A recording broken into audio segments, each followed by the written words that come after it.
What's up, everyone? Thank you to everyone who commented on the last Baseball 401 video, letting me know what topics you guys wanted me to cover. This one was highly requested, so if there is topics that you would like me to cover after this, go ahead and leave me a comment down below. And today we are going to be talking about my plyo ball routine. But before we do that, I make these videos for my subscribers only, so if you haven't hit that subscribe button yet, I'm going to give you a second to do that right now. Okay, for the sake of time, I'm going to assume for this video that you are already warmed up to throw. I just posted a video about how I warm up, so if you want to check that out, it's here. I'll leave the link in the description. You can check that out. But for the sake of time, we'll assume that you're already warmed up. So let's jump into the drills. I'll show you what I do, and I'll explain a little bit about why I do them. First drill I'm doing here is a kneeling reverse throw. I'm going to grab a 4-pound ball and get down on one knee, and we're just going to rip the ball backwards. Now this is just a warm-up for me, so my rate of perceived exertion, or RPE, is going to be about a 2 out of 10 on this drill. I'm not trying to get too aggressive right off the bat, I'm just getting into it nice and slowly. So keys to this drill, you're going to want to keep your front knee kind of locked in on the ground. You don't want it to kind of move left and right on you. Keep that thing stable, keep your base stable. You're going to try to open up the T-spine. You want this just to be a rotational warm-up drill. Now I use this for my core warm-up. Most people use this as a shoulder warm-up, but I find that it's much more effective as a core warm-up. So when you're doing it, if you're doing it right, you're locking in your back knee, you're locking in your front knee, your base isn't moving, you're gonna feel a nice little opening up of the T-spine. You're gonna feel a little bit in your front hip, most likely, and you'll probably feel a little bit of activation in the back of the shoulder. So I'm doing 10 righty and 10 lefty here just to balance out the rotation in my spine. Next up, we have a spiral drill. I'm gonna do this with a 4-pound ball, 10 throws righty, 10 throws lefty. My RPE is gonna be about a 3 out of a 10. Now, the keys to this drill are to yank the glove side first. That's the first movement that's gonna happen. You wanna pull that first and pull it aggressively so that it hits end range and stops. That provides a nice rotation point to then drive the shoulders into rotation, so that's key number 2. You're gonna wanna lead with the back part of your elbow as much as possible to get that good elbow spiral, and then you're going to direct the ball directly into the wall. You don't want to cut it across, you don't want to throw it off to the arm side, so you want to throw it basically directly into the wall. And the way you know you're doing that is if it bounces straight back to you, you probably did it correctly. Common mistakes on this drill, what most people do is they try to catch the ball coming off the wall or the fence, and you don't want to do that. You can see here when I try to catch the ball coming off the wall, my shoulders stop rotating early, and that's killing what we're trying to work on in this drill. So either set up a foam pad, a trampoline, kind of by your feet so the ball bounces up to you, or for the sake of everyday usability, since I don't have those things with me everywhere I go, I've just gotten good at catching the ball behind my back. Next up, we're going to do the exact same drill set, 10 reverse with the right and left, 10 spiral throws with the right and the left. Just this time we're going to do it with a 2-pound ball, and RPE is going to be about a 4 here, so we're slowly starting to ramp it up, but exact same cues for this set of drills. After I'm done with the reverse throws and the spiral drills with the 2-pound ball, I keep the 2-pound ball in my hand and I go into what I call my sequence drill progression. So the first thing we have is a standing sequence drill. I'm going to do this at an RPE of about a 4 out of 10, and we're going to do 5 of them with the 2-pound ball. Now, the keys to the sequence drill are this: you want to move the hips first. That's it. You do not move the arms, do not move the torso until your hips have moved. You're going to want to swivel the hips, get the hips to move first, which drives the torso into rotation, which then drives and delivers the arms. So we're just working on the sequencing of the throw here. I like to kind of turn my front foot in a little bit to help start the swiveling of the hips, but set your arms in a position where they're able to work for you, where it feels comfortable, and then don't move them until the hips force the torso to move, which then forces the arm to move. Now, I like the sequence drill for 2 main reasons. 1, it works on the shoulder-hip separation, and 2, it works on the sequencing of how to get that shoulder-hip separation, move the lower half first, then move the torso, then move the arm, and ultimately deliver all that energy to the ball. So next up, we're going to progress that into what I call a stomp sequence drill.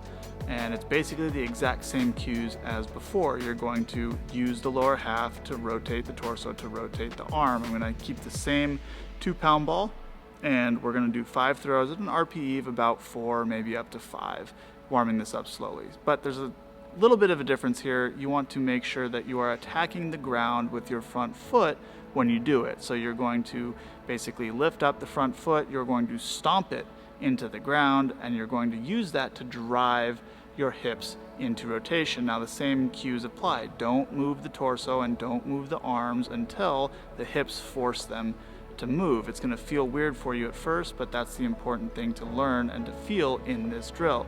Now in order to do that, you're going to need to keep your back foot basically pointed at your target so that your hips are open to about a 45-degree angle, so that when you stomp on the front foot, that energy that you're putting backwards towards second base into your hip is going to rotate your front hip backwards a little bit, and it's going to shoot what is your back hip into rotation, which is what ultimately creates that stretch shortening cycle or shoulder hip separation between the core and the torso and starts the whole chain reaction. Now, the reason this is so important is because obviously on the mound in the delivery, you're going through a large range of motion, you're lifting your leg, you're coming down the mound, and you have to get good at hitting with your front foot, stopping the energy, and using that to actually springboard yourself into higher velocity ranges than you could get if you were just in a stagnant position. So this is really working on that mechanism of the front foot interacting with the ground and using that energy to not only stabilize, but to drive the hips more into rotation.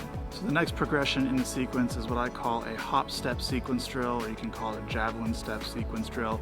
Basically exactly the same as the prior ones, we're just adding a little bit of energy to it. So I'm going to keep the 2-pound ball, we're going to do 5 more throws just like this with an RPE of about 4 or 5, somewhere in that range. Now the key here is to keep the back foot pointed towards the target when you land. You do not want to let your hips open up to a squared off position where you then have to rotate them. You're trying to land with your hips about 45 degrees, so when you're aggressively stomping the front foot and blocking the front leg, it's going to drive those hips into rotation. So you can see here what it looks like when you let the hips rotate back and how everything kind of gets delayed. And you can see here how you're supposed to do it, where you keep the back foot kind of pointed towards the target, land in the right position, and that kind of catapults everything forward. And that's it for the 2-pound ball. So next up is a 1-pound ball. We're going to do 5 drop step pickoffs at an RP of about 5, maybe 6. Just kind of getting loose at this point. You're already probably pretty loose, so we're going to throw these at a pretty good effort level, but not trying to go max intent or anything like that.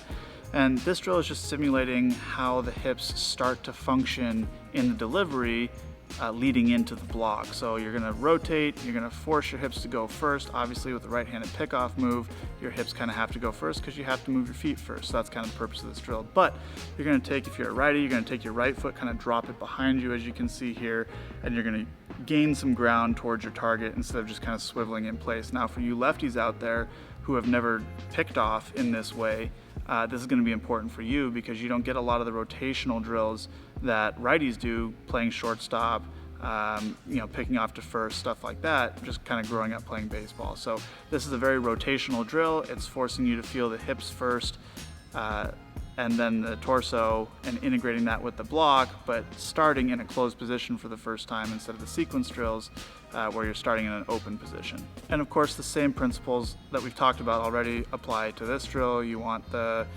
hips to open, the block to finish opening the hips, which drives the torso, which drives the shoulder and drives the arm. If you're picking up a sequence of words that I'm saying in this video, it's because this is the most important thing, and I want to hit these drills every single day so that I can maintain the sequencing of my delivery, because that's by far the most important thing for health, for performance, for longevity, for velocity, etc., is that you sequence the delivery correctly.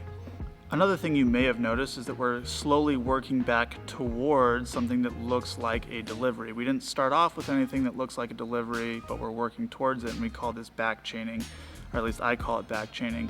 So I'm touching each little individual portion of the delivery. We start with the arm action and the glove action.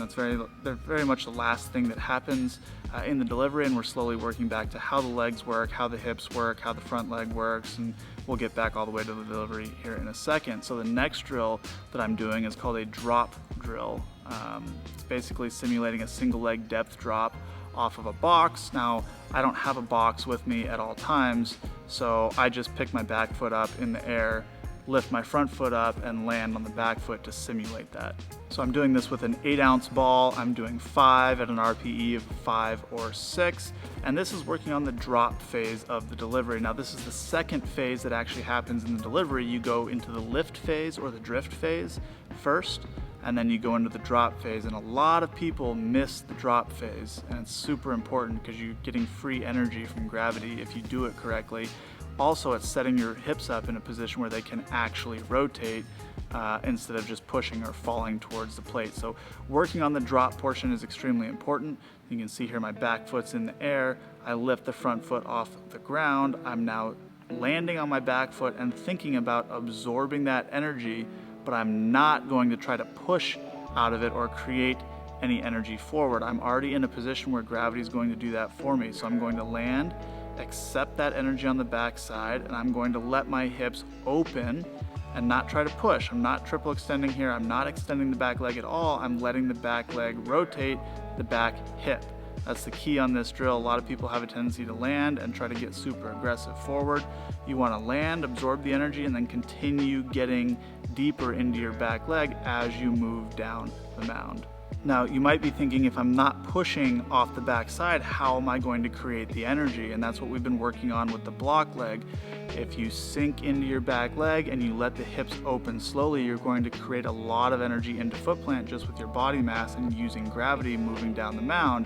So if you can get really good at stomping that front foot and swiveling, using that energy to swivel the hips, that's where your energy is going to come, and it makes it a lot easier to nail the sequencing of the upper half because it's a lot more relaxed and a lot more natural motion. So that is the focus here. This is a rotational drill. It might look like a linear drill, but this is a rotational drill. You're trying to take the rotation that you just felt in the drop step pickoff and add that in to this drill, even though it looks a little bit more like a linear drill. Now, just like we did with the sequence drill, we're gonna add a little bit of energy in the next progression so that we work on blocking some of that energy and maintaining the right sequencing. So we're just gonna do a step behind with an arm swing. We're doing this with a 5-ounce plyo ball. We're gonna do 5 of these throws at an RPE of about 5 or 6.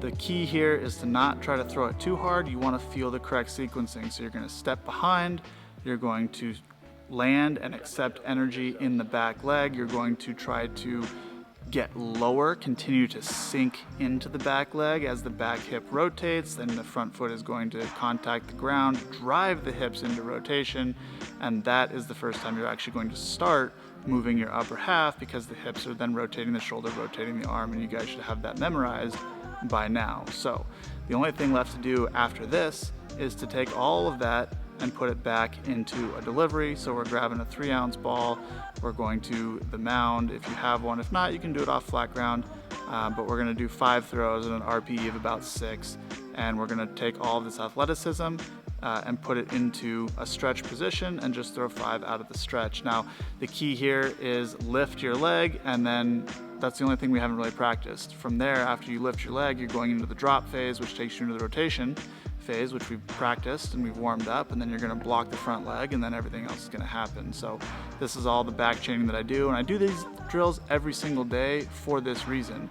I wanna touch every little piece of the delivery every day so that I don't have to work on it in catch play. I'm also warming up every single piece of the delivery. So when I go into catch, I'm already moving this way. I've already grooved the movement pattern for the day, so my catch throws are a lot more productive. So that's my plyo routine. There's not a whole lot else to say about it. Hopefully you guys have learned something in this video. If you haven't, if you have any questions, if you have another topic that you would like me to cover, anything like that, please leave me a comment down below. I'll read through those and it'll help inform what videos I make for you guys next. If you haven't hit that subscribe button already, I ask that you do that now. It helps keep me motivated to keep making videos like this for you guys. And with that being said, I will see you all in the next video.